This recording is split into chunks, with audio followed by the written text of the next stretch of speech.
पानी पी के हम लोग विकसित हुए हैं। हम लोग जोकर करते करें, क्योंकि हमको पता है कि 2014 में आपने मोदी जी को प्रधानमंत्री बनाने के लिए मुझ जैसे छोटे छोटे कार्यकर्ता को भी हमें सांसद बनाने मिला। हमको ये गलत फहमी कदम नहीं कि हम इतने काबिल और योग्य आपके देश से हम आते अकेले। अगर हमको अपनी औकात प्राप्ति होती हम बिना बीजेपी के सिग्नल पे आगे चुनाव लड़ते, हमारे बस्ते भी नहीं लग पाते पूरे क्षेत्र में, बस्ते भी लग पाते, किसी की अहमियत नहीं। कुछ लोगों को अहंकार हो जाता है, हम तो बहुत बड़े नेता हो गए, ऐसा नहीं। भारतीय जनता पार्टी की नीतियां, भारतीय जनता पार्टी का नेतृत्व, मोदी जी जैसा अनुभवी व्यक्ति जब वो गुजरात के मुख्यमंत्री बने थे, हिंदुस्तान में नंबर 1 का राज्य गुजरात बना। जब आपने उनको देश का प्रधानमंत्री 2 बार बनाया तो पूरी दुनिया में हिंदुस्तान की जो तरक्की हो रही है, जो हिंदुस्तान आगे बढ़ रहा है, वो आप जानते हैं। पहले जब 14 में भारत के प्रधानमंत्री मोदी जी बने तो हम लोग 10वें नंबर पर थे दुनिया में, 10वें नंबर पर, और आज 10 साल के बाद हम लोग 5वें नंबर पर पहुंच गए हैं, पूरी दुनिया में 5वें नंबर का देश। और एक गारंटी है, 100% गारंटी, उसी की गारंटी की गाड़ी यहाँ करेंगे। 3 साल के अंदर मोदी जी प्रधानमंत्री रहेंगे तो 3 साल के अंदर भारत 3रे नंबर का देश दुनिया में हो जाएगा, गारंटी एक बात। और ये भी गारंटी है कि मोदी जी को 100% तीसरी बार प्रधानमंत्री बनना ही बनना है। ये भी गारंटी, इसमें भी कोई धोखा नहीं। उनको प्रधानमंत्री तीसरी बार बनना है, क्योंकि देश के नागरिकों ने समझ लिया कि जिस गति से देश का विकास हो रहा है, हर तरफ विकास हो रहा है। एक तरफ मैं आपसे पूछना चाहता हूं, मोदी जी की सरकार के पहले आपके गांव में या अभी तक जब तक अर्जुन साहब परियोजना से पानी नहीं आया था, आपके हम बलगढ़ में जमीन कितने रुपए की उठती थी? कितने में उठती थी? 2000। अब कितने में उठती है?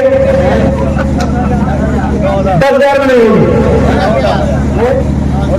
तो फिर महंगाई अगर आप खा जाते, अगर मोदी जी गारंटी दे रहे हैं किसान की डबल आमदनी बनेगी, तो जरूरी वाले अगर 5,000 आमदनी दे रहे हैं तो जरा भाजपा वाला तो भी मदद करे। कहने का हमारा मतलब है कि केवल इतना नहीं है कि अर्जुन साहब से आप तक पानी पहुंच गया।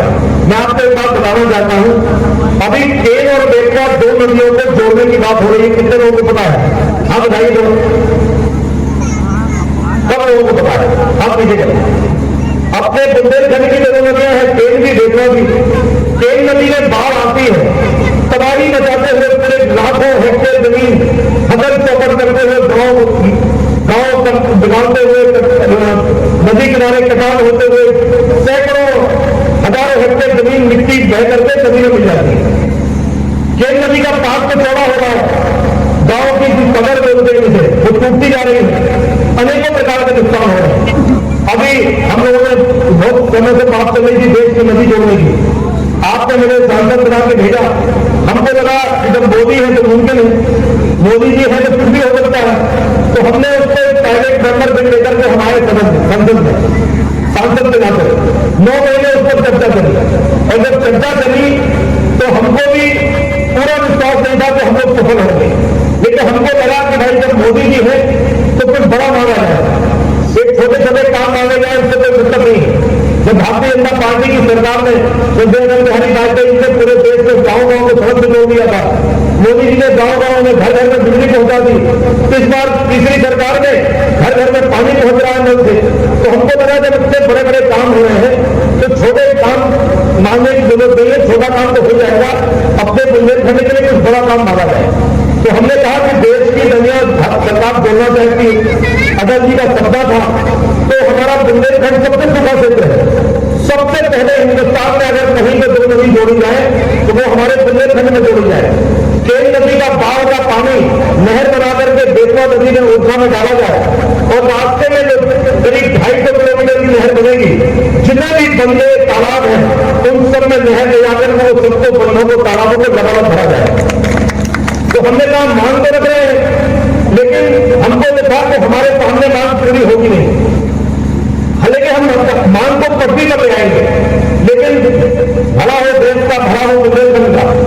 ऊपर वाले की कृपा थी कि देश के यशस्वी प्रधानमंत्री नरेंद्र मोदी जी जो लोग द्वारा उठाई गई मांग को उन्होंने सदन में जब चर्चा चली समझा, मुझे अधिकारियों ने बुलाया, मैं कई बार गया, मैंने पूरी बात बताई और जब जाकर के लंबे समय से मांग चल रही थी तो कहा कितना बजट होगा, लगभग 45,000 करोड़ रुपए उसको खर्चा होना था। 45,000 करोड़, 45 करोड़ नहीं। और मोदी जी ने उसको कैबिनेट में स्वीकार कर लिया और केवल स्वीकार नहीं किया, प्राधिकरण बना दिया, बजट अनाउंस कर दिया और अभी 6 महीने के अंदर वो केंद्र और बेकार को दोनों का जोड़ने का काम शुरू होने वाला है। और ये ऐसा नहीं कि शुरू हो गया तो कांग्रेस के बाद 30 साल बाद बनेगा, ऐसा नहीं। अमित शाह कितने साल बाद बनी, लगभग 20 साल। और जब मोदी जी की सरकार आई तब जाकर काम शुरू हुआ। आपको जानकारी नहीं, 6 साल के अंदर, अब हम 2024 में खड़े हैं, 2030 में 6 साल के अंदर केन बेतवा नदी जुड़ जाएगी। सबसे बुंदेलखंड के जितने तालाब बांध जितने भी सब तालाब भर जाएंगे और जहां ऊंचाई वाला क्षेत्र है, जहां पर नहर नहीं आ सकती, वहां पर पाइप लाइन से पहुंचा करके पानी पहुंचाया जाएगा। और जो लोग स्प्रिंकलर से और टपक सिंचाई से खेती करेंगे उनको जैसे घर में नल का कनेक्शन आता है ऐसे उनके खेत में कनेक्शन आएगा। आप कल्पना करिए बुंदेलखंड की तस्वीर और तब्दील मिल जाएगी। मोदी जी इस दिशा में लगे हैं, हम सभी लोग लगे हैं।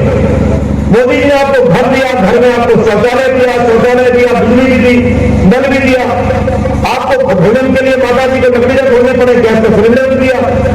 तो हफ्ते में हम लोग खुश हो गए, ठीक है।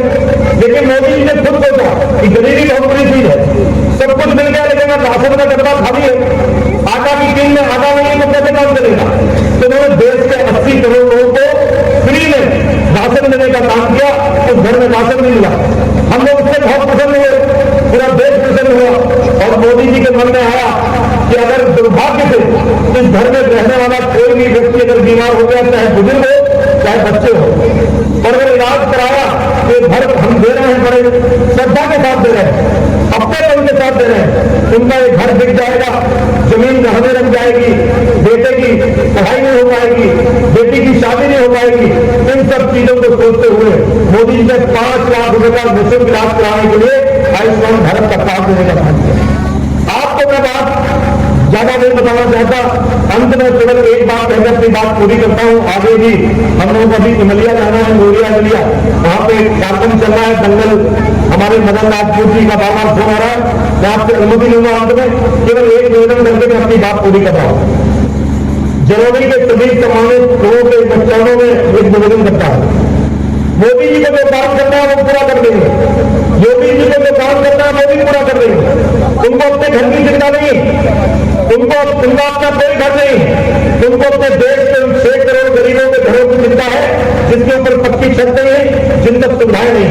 मोदी जी के लिए उनको जो काम कर सकते हैं, बजट जो उन्हें बोलेगा वो कहीं न कहीं से 100% में काम होना है।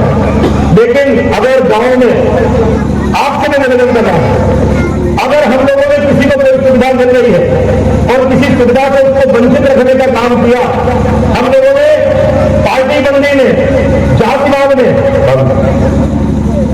हम लोगों ने पार्टी बंदी में, जातिवाद में हमने सोचा कि पिछली बार हम इस पार्टी के हैं, वो उस पार्टी के हैं, ये उस बिरादरी के हैं, ये उस बिरादरी के हैं, ये इस धर्म के हैं, ये उस धर्म के हैं।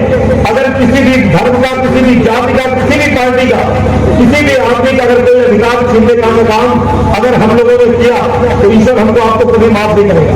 हमारी आपकी जिम्मेवारी बनती है। हमारे आदरणीय प्रधान जी भी यहाँ पे हैं, कई हमारे पूर्व प्रधान जी लोग भी बैठे हैं, कुछ लोग जो चुनाव लड़े होंगे वो जो सफल नहीं हो वो भी बैठे हैं। हम सब लोगों की एक जिम्मेवारी है, जिस दिन मतदान हो गया, मतदान मतपत्र या ईवीएम अपनी पैक हो गए, उसके बाद गांवदारी तुरंत बंद हो जानी चाहिए।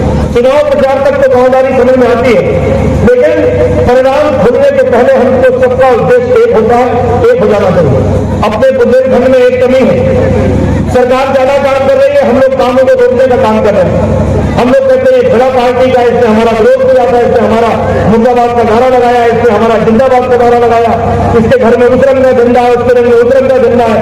तो हम लोग कई बार किसी आदमी को मिलती हुई सुविधा को रोकने का काम करते हैं। हम किसी को कुछ दिलवा पाए या दिलवा पाए, लेकिन आज आप वहां से शपथ लेकर के जाइए, किसी भी व्यक्ति को अगर कोई सुविधा मिल रही है तो उसको हमको किसी भी कीमत में उसको रोकने का काम नहीं करना है। जितनी जल्दी उसको मिल जाए। वो भी हमारा परिवार का सदस्य है, हमारे भाई है, हमारे परिवारीजन है, हमारे देश के नागरिक हैं। अगर वो पिछड़ गए, अगर जरूरी में 10 लोग चोटी बड़िया में रहते रहे तो बाकी 1000 लोग महल भी बना ले, जरूरी कभी अच्छा गांव नहीं बना जाएगा। महलों में, बड़े बड़े महलों में लोगों को नींद नहीं आएगी जब उनके गांव के 4 आदमी बरसते पानी में उनकी रजाई गद्दा गिरा होगा और दांत बैठ बैठ करके गुजारेंगे। तो मेरा आपके चरणों में निवेदन है, हम सभी लोग मिलकर के सबको अपने परिवार का सदस्य मान करके अपना प्रयास हम भी करें, प्राकृतिक खेती का प्रयास भी हम करें। आपसी छोटे मोटे बच्चों के लड़ाई झगड़े घर में पंचायत में बैठ करके निपटाने का काम करें। आपस में सभी लड़ाई झगड़े बैर खत्म करें। और जो छोटे बच्चे यहाँ बैठे हैं, इनके जो बड़े सपने हैं इनकी आंखों में, बड़े सपने ये भी देखते हैं बच्चे, हम बड़े होकर के ये काम करेंगे, इनको हम अवसर प्रदान करें। यही निवेदन करके अपनी बात पूरी करता हूँ। जय हिंद, जय भारत।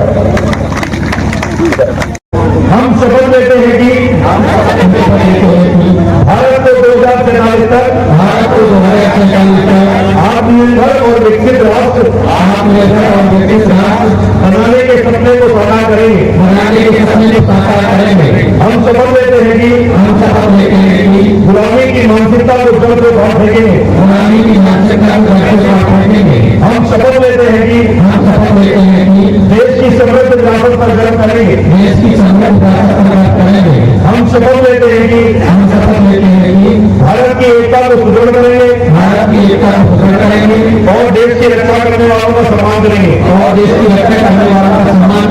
हम शपथ लेते हैं कि नागरिक होने का कर्तव्य निभाएंगे।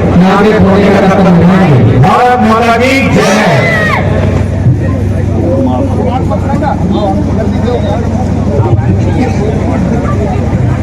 यहाँ पर